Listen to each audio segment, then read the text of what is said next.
Good evening, folks. Welcome to a midsummer, mid-July edition of the Daily Deuce. I'm Gary Graves, and this man to my left is... Hey, I'm John Webster, and thank you for the introduction, Gary. Looking forward to another exciting week of sports. I say it every week, but it was another weekend of great things going on. I can't wait to talk about it. Also, a big hello to our producer, John Pitt. Hello, guys. Hello. He's a man of few words, but big deeds. Yeah. That's our guy, Pitt. Yep. All right. Let's start off. As John said, another big weekend of sports, capped by the NBA Finals Game 3 between Phoenix and Milwaukee. The Bucks needing a game, winning a game that they had to have if this was going to be any kind of series. They beat the Suns 120-100, and thanks to a humongous game by Giannis Antetokounmpo. I'm trying again, but anyway, he had a gangster game. Does he need another one to have? Does he need to have another one, rather, John, to even the series? Are the Bucks back where they need to be? And what does this mean for the Suns, in your opinion? Okay, that's a lot of questions. Let me see where I can start, Gary. I'm going to start at the end. As I said last week, this series is going 7 games. I'm also going to say that no road team is going to win a game in this series. So that leads us to what's going to happen Wednesday night. Milwaukee is going to win Wednesday night. Phoenix is going to win the series in 7 games. You know, Giannis played really well last night. 14 of 23, man. 40 points and 10 plus rebounds in back-to-back games. He goes in the category with a guy named Shaq to have 40 points and 10 plus rebounds back-to-back in a finals game. That's really tough. That's really great.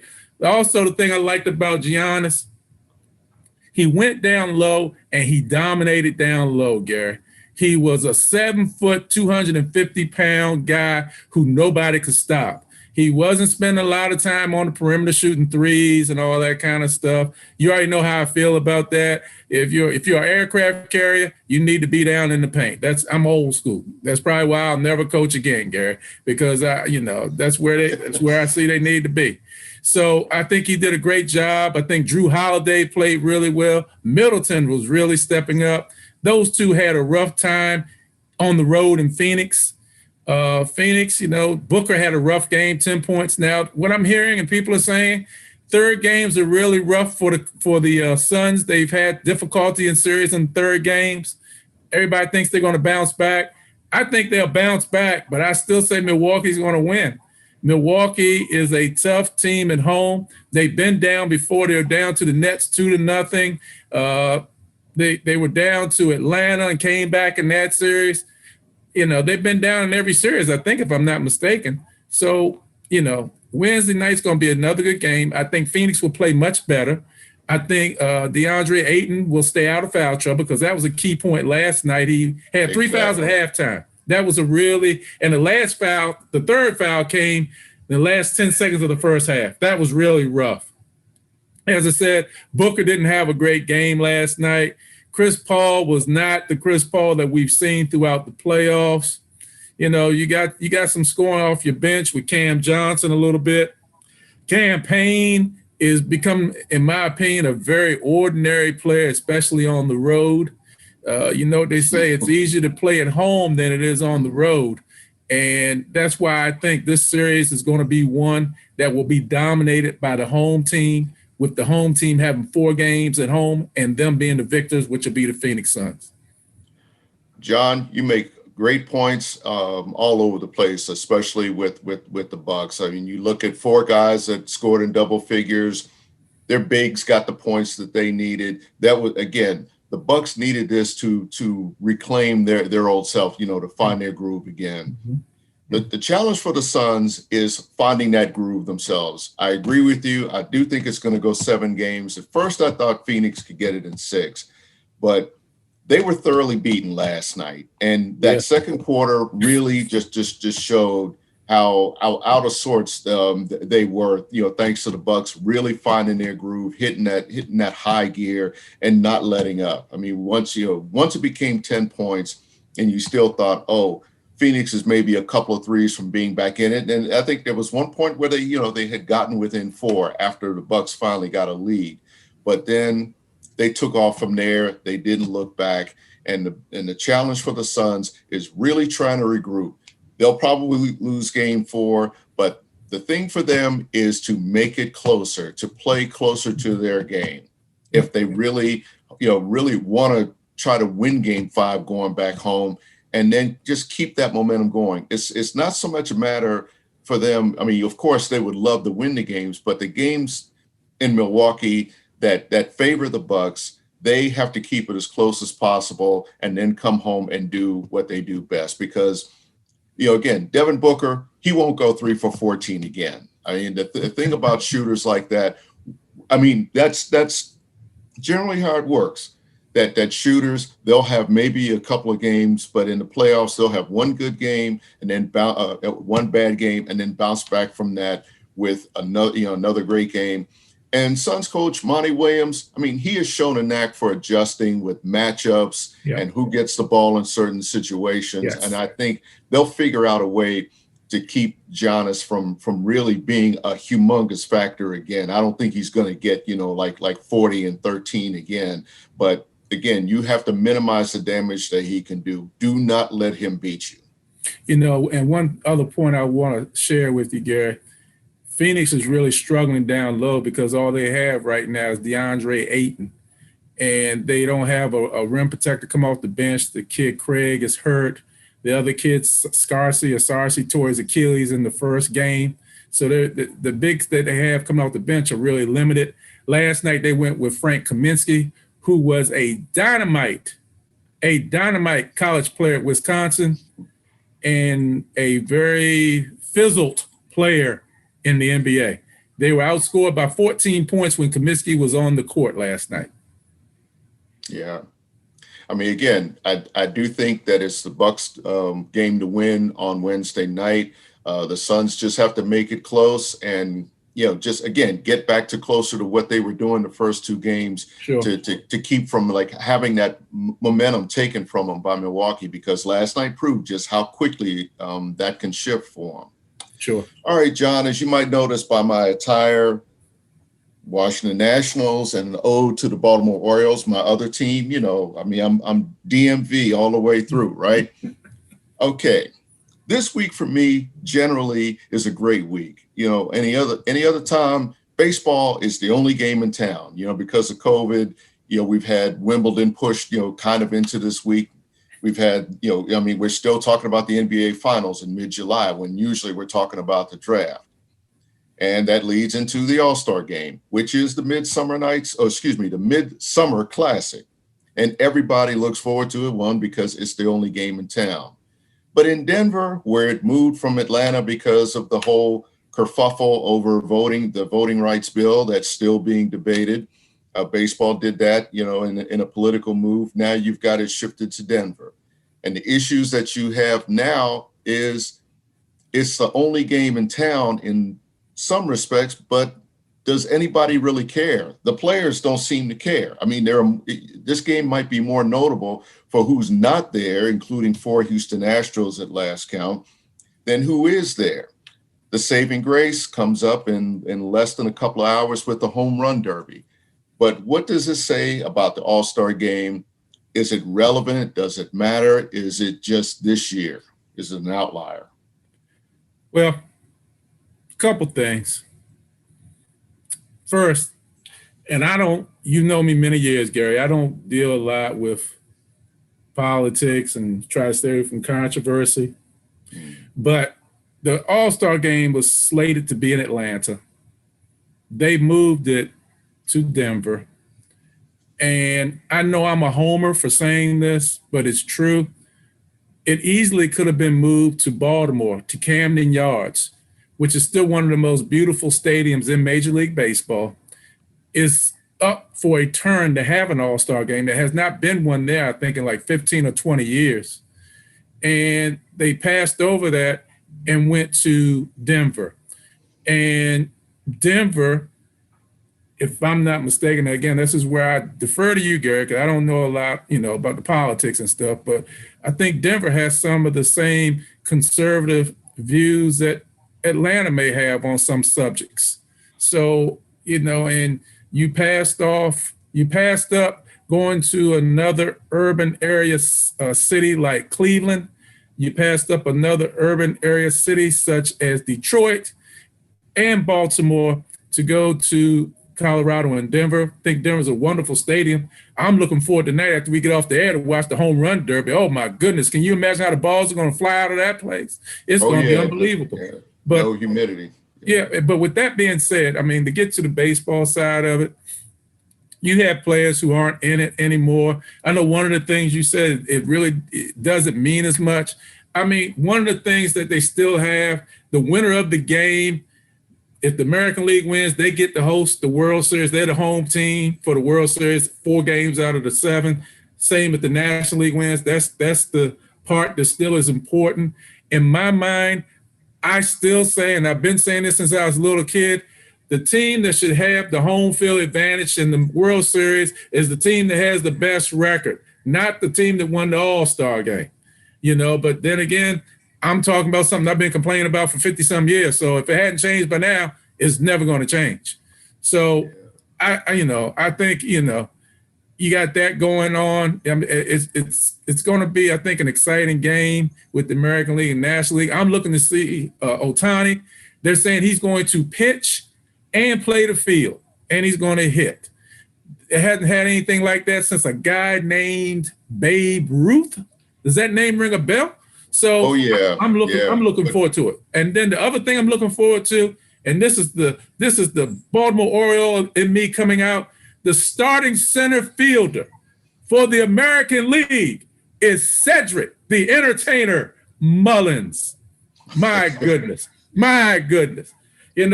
We're 30 games below 500, Gary. So this is my championship right here to see this kid starting in the All-Star game. That, that's, I got to take victories wherever I can find them, Gary. Indeed. Well, there's one thing I need to correct you on. It has gone back. The home field advantage has gone back to who has the better record, which is the way that it should be. Okay. And because they had tried that format probably, let's say, from like the early 2010s to like 2015, 2016, where like I said, whoever won the All-Star game got home field advantage. So now we're back to a more equitable situation, which I think is a great thing. This is the way it should be. Mm-hmm. But politics aside, we can remember the good old days when before, when it was just alternated between leagues, and then it became a thing where, interest fell off there, and they decided to, make it work something by giving home field advantage to the winning league and that sort of thing.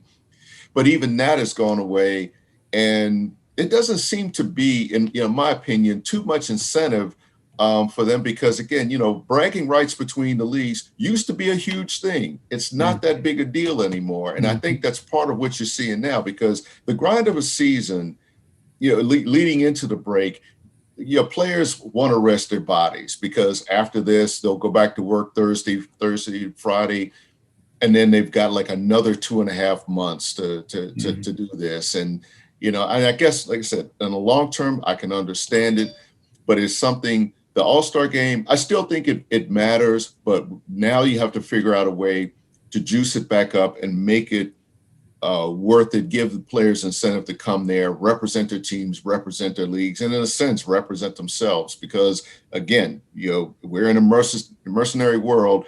There are bonuses probably riding on it for some of these guys too. Sure. You're right. Yeah. Well, while we're on the subject of baseball, let's see. Let's look at some of the teams that lead their divisions right now. You look at the American League, where you've got a number of teams playing 600 ball, including the cheating Houston Astros. I'm sorry. What did you call them? I mean, I'm sorry, the Houston Astros. Oh my goodness. You're as bad as Aaron Judge when he hit the home run Saturday. Oh my goodness. Oh yeah, oh yeah.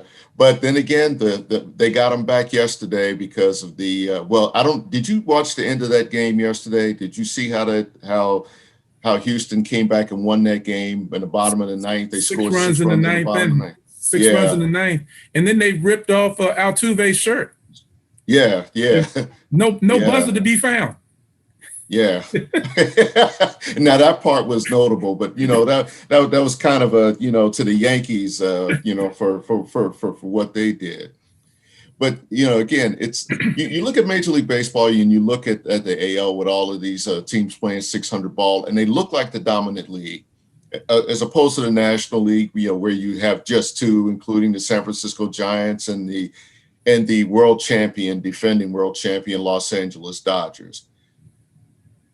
Does that really mean anything to you right now? Do you feel like that the NL that they'll start to kind of catch up and teams will start playing better after the break?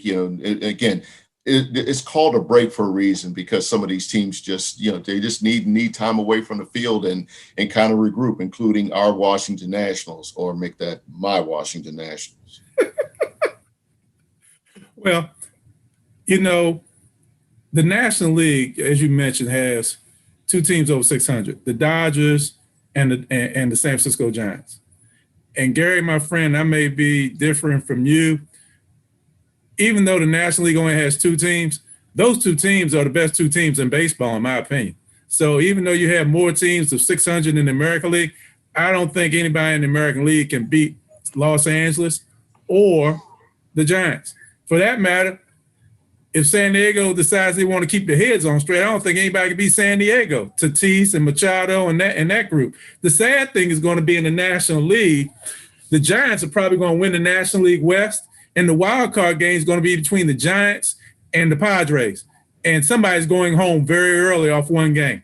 I think that's going to be a sad situation, because I really think San Diego is a very good team. I think they can make a lot of noise if they can get in there. But one game, anything can happen, Gary. In the National League East, I know you're wearing your Nats hat. You're trying to hold on.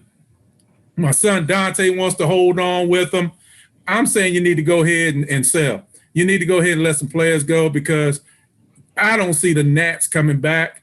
I think the thing that changed their season around, they had made a run. They were like 15-6 in June, and then they ran into a buzzsaw called the Los Angeles Dodgers and lost 4 straight. And that set them on a downward spiral. Then they went and they played San Diego. They lost 3 of 4 or 2 of 3. One of the games they lost, they were winning 8-0, and they lost that. And then this past weekend, they lost all 3 to San Francisco. I don't think they're going to make noise. I don't think they're going to be able to make a difference.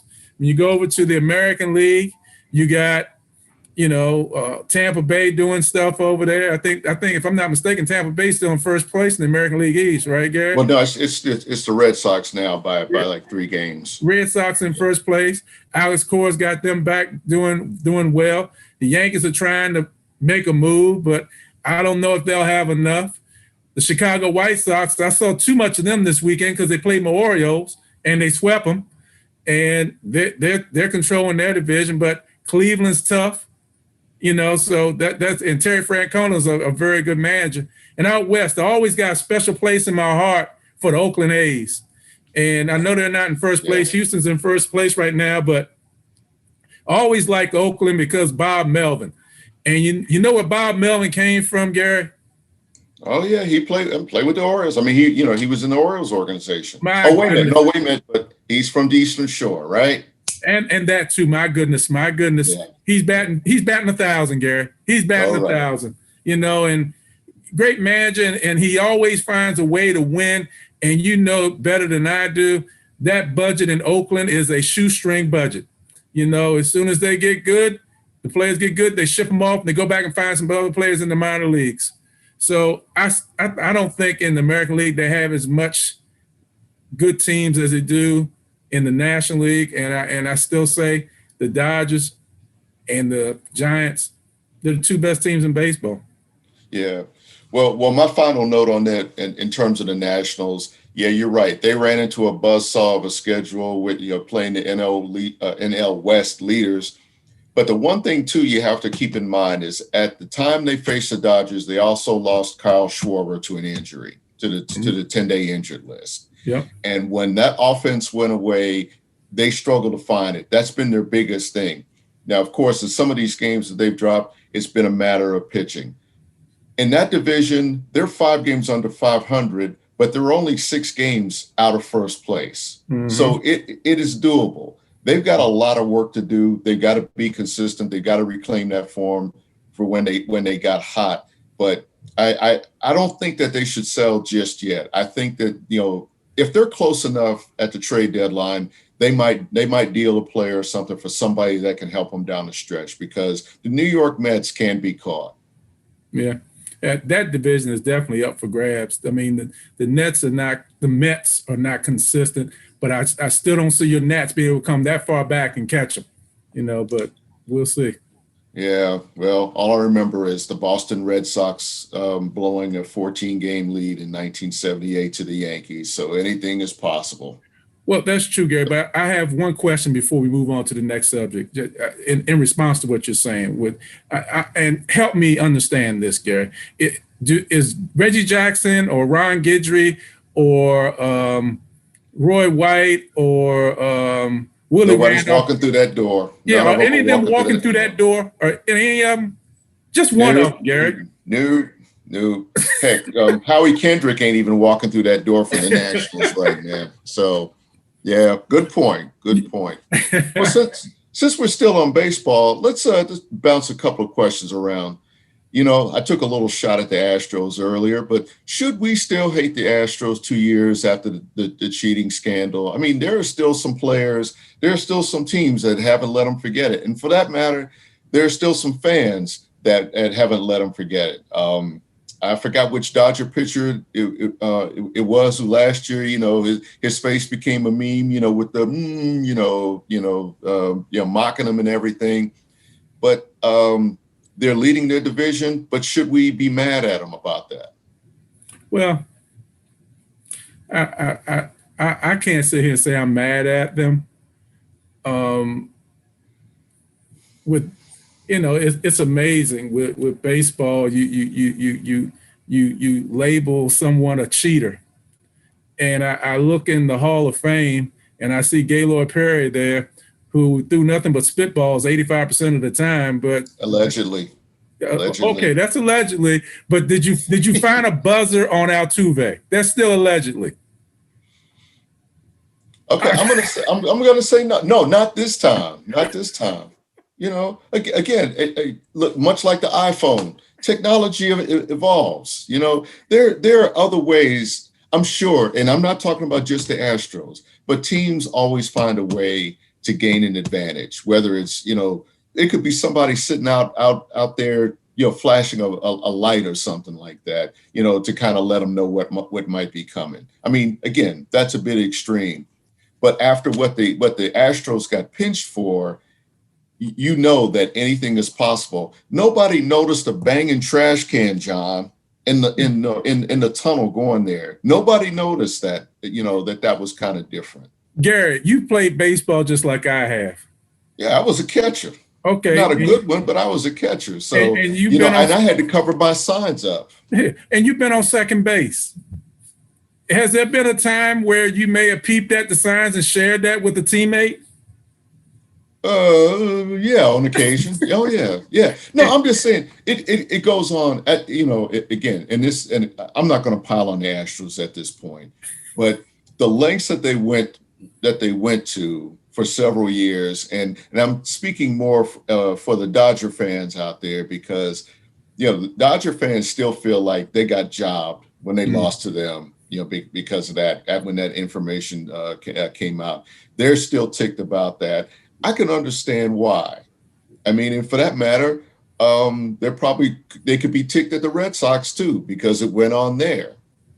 But again, I think the time has come, and the Astros can thank the pandemic for this. Even though they share a complex with the Nationals, that had they won that World Series and they share that spring training complex, and this kind of stuff gets out, oh yeah, that would have been a fun place to be. But the Nationals, who figured it out in time and adjusted, because if you remember all of those mound meetings, with the Nats pitchers, whoever, whether it was Schwarzer, Max Scherzer rather, or Steven Strasburg, that they kind of revealed to him, you might be tipping off your pitchers, and they adjusted. And the rest is history. And especially the fact that they won 4 games on the road in that series. Teams try to get an advantage, but other teams figure out a way around it.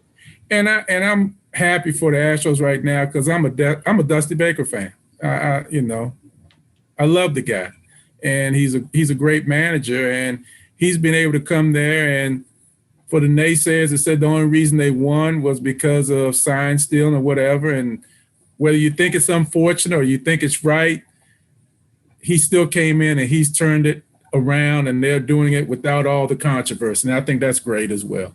Yep. And also they're doing it despite losing Garrett Cole to the Yankees in free agency. Yeah. And he threw a beautiful game Saturday night. 1-0, 3 hitters. Yes, indeed. 123 pitches. Old school right there. That's old school. And he told his manager, Aaron Boone, to get to stepping when he came out there, trying to relieve him. He's like, no, I'm staying in. That's Bob Gibson, old school right there. And you're being nice as far as saying get the stepping, because I can't say it on this show. I'm quite sure there were other words that were shared in the English language that we can't say right now. But he really did a great job the other night. Really did a great job. That was masterful. But speaking of a great job, and I'll just let this go, the one that seems to be struggling on the Yankees, and it's going to be a problem, Chapman. Aroldis Chapman seems to be in a slump. Seems not to be able to get it going now. So that's going to be a big problem because he's always been a major closer. Now he's turning into a major arsonist, starting fires, starting rallies. Yeah, you'd think he played for the Nationals or something. Or the Orioles. Well, you have to be in the game to be for that to happen. Orioles have to be in games, but that's another discussion, John. Gary, be nice. Be nice. Okay. Okay. So you talked about Shohei Ohtani and the comparisons to Babe Ruth, and the numbers are there: 33 homers, 4-1 record on the mound. I mean, just his versatility. This guy is just raking with the bat, and then he's effective as a starter as well. And the comparisons are easy there. But should we put the brakes on that, on projecting him as the next Babe Ruth? Because we've seen guys that can do many things, but the demands of baseball, John, are such that you have to pick one thing and be good at it. I mean, can he sustain this? I think the first thing you say is very true. I mean, I said it tongue in cheek about you haven't had anybody since Babe Ruth pitch and hit, but to say he's the next Babe Ruth, you got to hold off on that. I'm wondering with him pitching and then going to the field, how much is that going to wear on his arm and him? Another thing that is amazing to me, this guy has hit 33 home runs this year. And for what I understand, he's never taken batting practice the whole season. This will be the first batting practice he's taken tonight at the home run derby. Do you believe that? He has not taken batting practice the whole year, and now he's getting in the home run derby, and that's actually going to be batting practice for him. Yeah. Well, the thing about Babe Ruth, and it really does put his whole career in context, where now, you're having those comparisons. You think about what kind of player Babe Ruth was for the White Sox before he got traded to the Yankees. I mean, he was a pretty damn good pitcher. When, you look at that record. And then, of course, he became notable for the home runs, and that legend is what it is, and we're still talking about it almost 100 years later. Mm-hmm. But I think we need to enjoy what he can do until it changes, until it becomes clear that he has to pick one and stick to it. My feeling is that with the Angels, he'll probably stick to being the DH and maybe a position player, and that's where he can be effective for them. Of course, now we know, he can pitch, and if they need maybe a fit starter or something like that, do that. But, again, his long-term projections, I think he's definitely a hitter, and that's what but again, right now, let's enjoy his dual abilities. In fact, in less than 2 hours, we're going to enjoy him going up against Juan Soto to lead off the home run derby. Who you got? Hey man, what's on your shirt, man? What's on your shirt? What's on your shirt? I'm going with Trey Mancini. Oh boy. Oh boy. Hey man. Hey, you know what I'm going to do for you, Gary? And I'm going to do it this season while they're still bad. Because when they get good, I'm going to do it all the time and get on your nerves. I'm going to sing the Oreo Magic song for you one of these days, Gary. I'm going to sing the Oreo Magic song. But remember, I don't hate the Orioles. I'm still an Orioles follower. Trust me.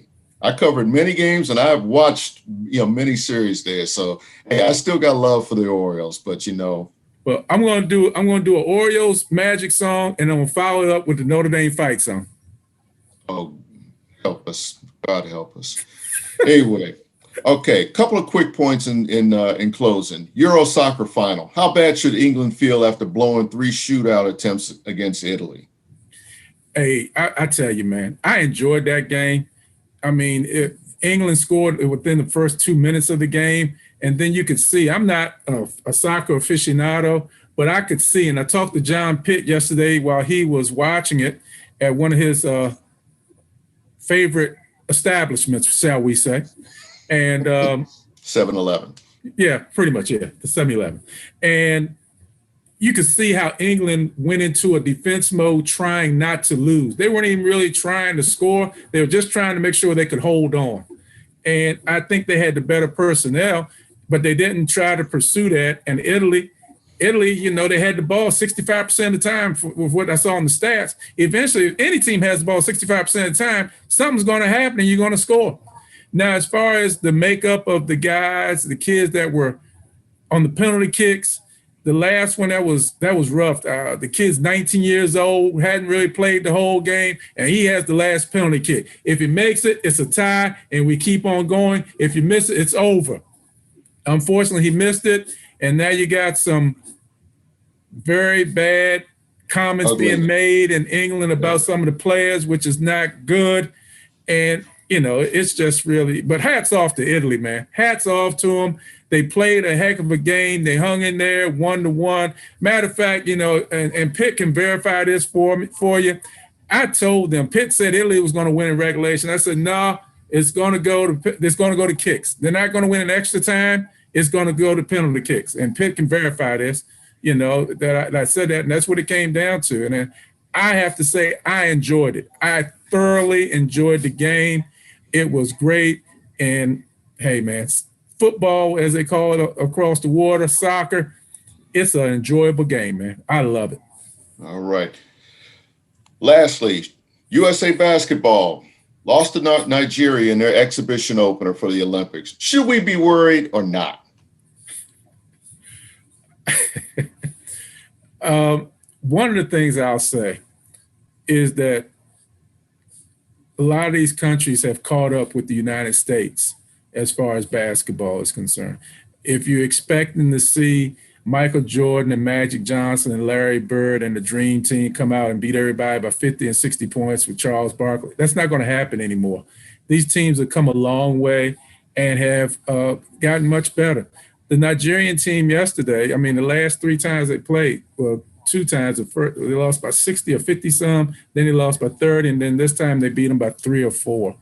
And they had 8 NBA players on the team, and one of the things that they had stronger people down low, and they were able to take more advantage of the 3-point shot. I think the USA team, one of the things that concerns me with them, you got Drew Holiday, you got Middleton, and you got Devin Booker, who was supposed to be on the team, but will be playing basketball probably until the middle of next week or the week after. So then they're going to turn around and go to the Olympics on July 23rd or 25th. They're going to be worn out. I just don't know if I really would, if I'm general manager of the Phoenix Suns or Milwaukee Bucks, if I want players doing that. Another thing that the USA team doesn't have, from what I see, they don't have a great rim protector. You got Rudy Gobert. I think Rudy Gobert plays for the French team. That game fits last summer because they didn't have an answer for him in the middle. And I don't think they have an answer now. I mean, Kevin Durant is great. Damian Lillard is great, but you don't have anything in the middle. Kevin Love is the biggest guy, and he played 3 minutes against Nigeria. So to answer your question, should you be worried? I'm not saying burn the house down, be worried, but I would be concerned, Gary. I would be concerned, and it should be a wake-up call for these guys that are playing on this USA team, that they have to realize just because you have those 3 letters on the front of your shirt, USA, does not guarantee you a win. You still have to go out there and play and make things happen. Yeah.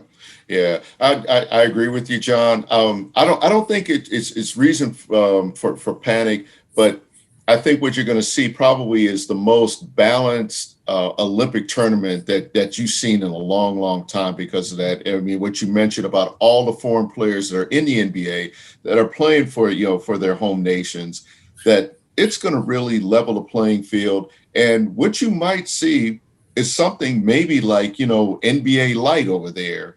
Some of these games, of course, they'll hopefully play more defense, than they do in the NBA. But I look forward to see how it goes out. And again, we got so spoiled by the dream team that we think anything, under 20 points is like, they mailed it in or whatever. I mean, the reason why we're even in this situation with NBA players is because of Oscar Schmidt and Brazil back in '87.